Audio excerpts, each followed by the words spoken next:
Undang-Undang Dasar 45 itu. Dasar 45 itu menunjukkan atas hak Allah yang Maha Esa, dan dengan didorongkan oleh keinginan luhur supaya hubungan yang baik, ya kan? Maka dengan ini menyatakan kemerdekaannya itu Indonesia. Nah, kita bagian dari Indonesia, sekaligus Banten membentuk Indonesia. Jadi kira-kira preambul pembukaan dari kita itu, pembukaan dari ayat 3 itu dimulai dengan kalimat Allah tadi, pembukaan Undang-Undang 45.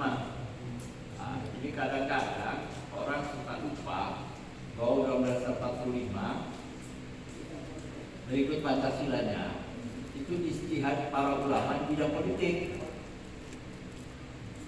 Ya, yang membentuk Undang-Undang 45 maupun Pancasila itu 8 orang diantaranya adalah kaum muslimin dan pimpinan umat, ketua PP Muhammadiyah, ketua Nahdlatul Ulama, kemudian beberapa tokoh nasional yang lain, dan semuanya Islam, dan Islamnya bukan kaleng-kaleng.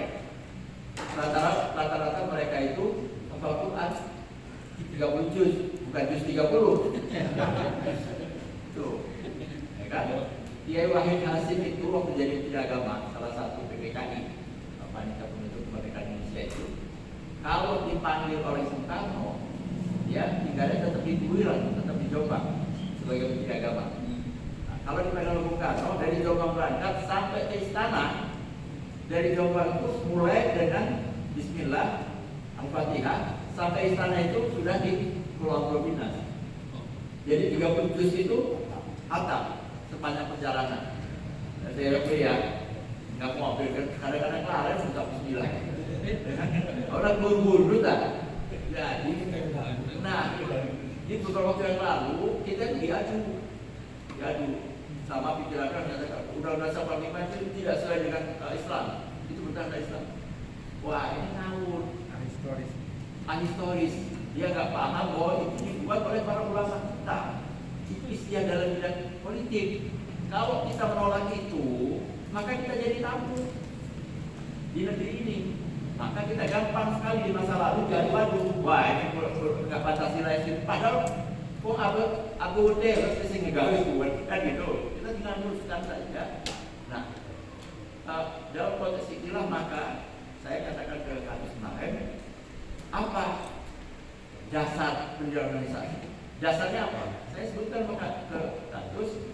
Dasar kita itu adalah Undang-Undang 45 dan Pancasila. Sudah titik, nggak pakai koma, sudah titik itu aja. Cukup. Supaya apa? Supaya nggak ada lagi kita diserang itu hal kayak gini. Ada teman, kenapa nggak dibilang Al-Quran hadis? Undang-Undang 45 sama itu sebetulnya pengajaran Al-Quran dan bidang politik. Para kiai itu merumuskan itulah saya Quran semua. Coba dicek dikiranya Ibrahim Qasim, dikiranya Muhammad Natsir, dikiranya macam-macam tokoh Islam itu kalau bicara termasuk Asman Sibojimejo, termasuk Kiai Mashkur, kalau bicara soal itu pasti landasannya adalah Quran dan Sunnah. Kalau enggak nanti Undang-Undang Dasar 45 dan Pancasila ini diberi pengertian pakai agama lain atau ideologi lain dan kita jadi tahu. Nah, kan di awal saya katakan status udah dasar kita adalah Undang-Undang 45 dan Pancasila. Lalu yang lain adalah dasar nasional.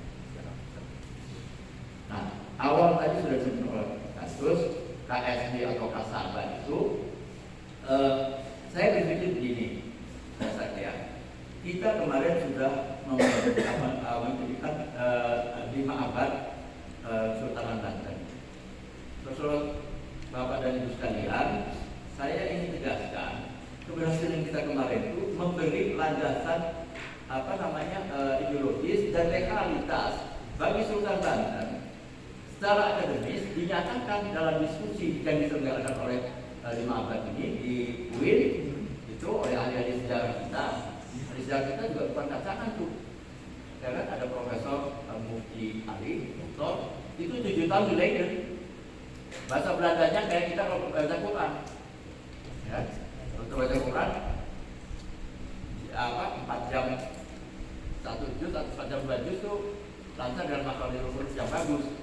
Sama juga dan Rio dan yang lain. Nah, di situ sudah jelas bahwa Sultan sudah selesai. Ya kan? Sultan itu Suryatmaja itu adalah keturunan langsung dari Sultan Safyuddin. Dan demikian Sultan Safyuddin ini merujuknya ke Suryatmaja. Jadi diskusi itu memutuskan bahwa memang benar Sultan yang sekarang ini Sultan sesungguhnya, penerus dari Sultan Safyuddin dari Surabaya itu. Sudah selesai. Tapi saya berpikir begini, jadi pertama landasan sudah selesai. Sultan sudah bisa tenang. Tapi kita tahu 20 tahun sebelum ini sampai sekarang ini, Antum Fathul Azim ini disibukkan sama persoalan-persoalan remeh-temeh yang jadi masalah sehari-hari itu, kan? Ngurusin masjid Banten, ya, ngurusin tropek, kritik terhadap tropek diambil alih, dan itu melawan lagi itunya, masuk ke pengadilan segala macam itu, nggak ada gunanya. Itu seberapa? Itu kan yang ribut kan keluarga kesultanan juga. Tapi yang diributin hal-hal yang menurut saya nggak masuk sens, nggak masuk pikiran kita. Ngapain ngurusin itu gitu? Padahal dulu Banten ini dari kesultanan karena masyarakat Banten beranggapan bahwa Sultan Bantennya bisa berbuat lebih banyak kepada rakyat Banten di masa itu. Kalau sekarang para keturunan sultannya nggak bisa melakukan yang lebih bagus buat masyarakat Banten atau lebih bagus buat masyarakat Indonesia, kenapa nggak ditutup aja kesultanannya? Gitu tawarannya. Nah, tapi sekarang ternyata sultan sudah ada, ya udah biarlah kesultanan itu yang nanti ngurusi masalah-masalah yang ada sekitar Banten ini, klasemen dan lain sebagainya.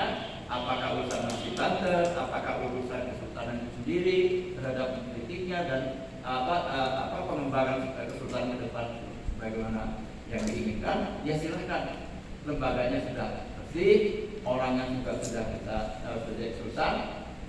Dan ada pertanyaan, sesungguhnya realitas sehari-hari kita tahu bahwa yang diterima oleh masyarakat, ini saya lagi bicara fakta, dan diterima oleh masyarakat Banten itu namanya itu bagus Fathul Azim Khotib, ya kan, bukan yang lain. Nah, saya sekarang paham kenapa kalau beliau saya kantus uang Banten itu buluhe kantus Fathul Azim Khotib menjadi sultan, ini menurut jadi sultan.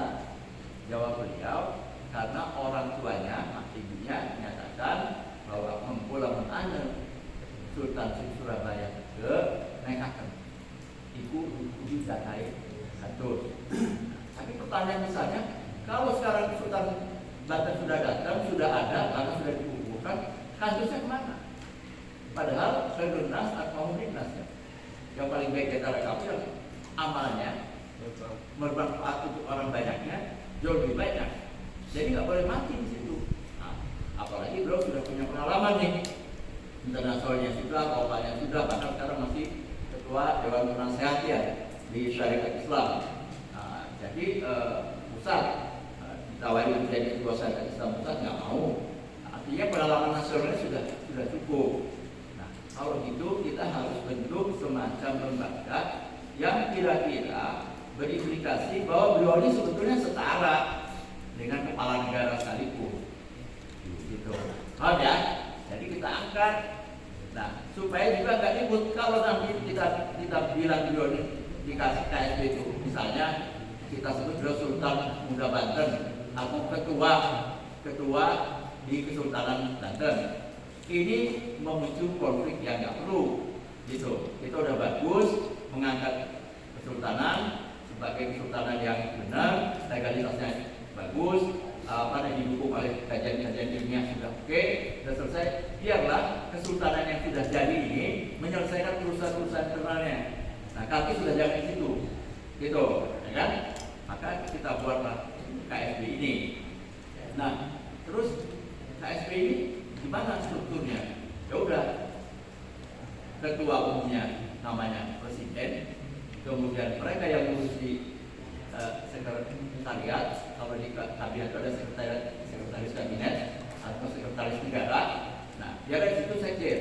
Kayak di HRI itu kan ada ketua umum, ada sekjen. Nah, di kita dia tentu Fathul Azim jadi presiden, dan kemarin teman-teman dulu sementara nanti aja. Saya sama pikir sama beliau, udah 60 ke atas itu mestinya mikir pensiun gitu, jangan mikir apa. Maka di kesekretariatan saya sekarang sering merekrut anak-anak muda supaya terlibat aktif. Kita perlu regenerasi, sesuatu yang oleh pemimpin kita di masa yang lalu sering dilupakan regenerasi. Jadi begitu dia meninggal selesai, Haji Hasan Payah selesai, ya kan? Sekarang habis itu dinasti. Kalau kita saya dulu siapkan regenerasi agak pusing juga gitu. Haji Hasan meninggal kira-kira cuma 10 tahun ya dari usia wafatnya beliau. Sekarang bersih semua negatif karena tidak ada regenerasi. Nah, sudah semacam itu. Kemudian kementeriannya seperti apa? Saya menyebut kementerian ada sekitar 3 atau 4 saja. Menterinya itu saya ingin menyebut misalnya salah satu yang kalau kita Menteri Agama, Kementerian Agama. Entah nanti siapa yang kita tunjuk. Tugasnya apa? Dia tidak seperti yang kita bayangkan. Misalnya Kementerian Agama di pusat itu ya seperti itu tugasnya. Di kita bukan itu. Di kita, Bapak-Bapak dan Ibu sekalian, kita ini Banten dikenal dalam 3 hal. Ya. Pertama, keilmuannya. Keilmuannya Kinawawi Al-Bantani itu 100 Kinawawi Al-Bantani itu sekitar 123 atau 113 ya. Itu naskah bukunya yang beliau buat. Dan itu menjadi landasan sampai hari ini. Bapak-bapak sering lihat Gus Baha.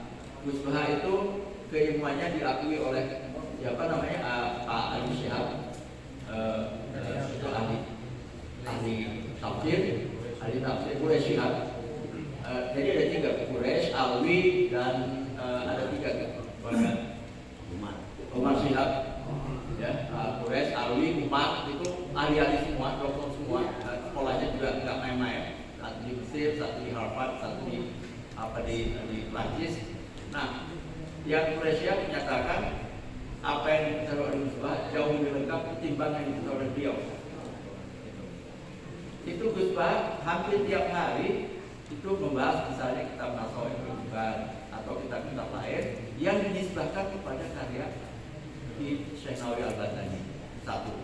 Yang kedua, mereka Modern Sabandiyah kita itu langsung ke Mekah. Jadi jalurnya enggak ke Suralaya dulu atau ke Jawa Tengah atau Jawa Timur, tidak. Kita itu langsung ke Mekah. Nah, implikasi dari tarekat di dunia yang biasa ini, dunia kita ini, itu di dunia persilatan jadilah tadi ya, dari wirid, kemudian kebal segala macam. Itu khawatir ada di dunia tarekat sebenarnya. Tapi di kalangan masyarakat biasa itu jadi ilmu-ilmu yang dipakai untuk macam-macam, terus pelet-pelet terus gitu. Nah, yang ketiga, jadi 2 tuh. Yang ketiga Quran. Kalau yang pertama tadi dari Merauke sampai Maroko itu dunia Islam berhutang pada Kiai Nawawi Al-Bantani. Bahkan Islam Indonesia ini kalau kita mau merujuk, sesungguhnya Islam Indonesia ini adalah Islam versinya Kiai Nawawi Al-Bantani. Kenapa? Dua-duanya pendiri Muhammadiyah dan pendiri NU itu bergurunya sama Kiai Nawawi Al-Bantani. Kira-kira gitu. Jadi kalau sekarang orang ditanya kamu agamanya apa? Kalau awal-awal kan saya Muhammadiyah, saya NU gitu. Itu ya ujungnya ke Kiai Nawawi Al-Bantani juga. Jadi Islam Indonesia yang dikenal lembut, sopan, ya, mengutamakan harmoni ketimbang konflik, itu basisnya berada pada pikiran dan karya-karya agung Syekh Al-Bantani. Nah, yang ketiga, yang ketiga Quran. Kalau Anda yang ada di sini pernah pesantren di pesantren Quran, saya pastikan kalau Anda jadi imam, mulai dari Aceh sampai Papua, nggak ada yang berani narik Anda keluar dari pesantren.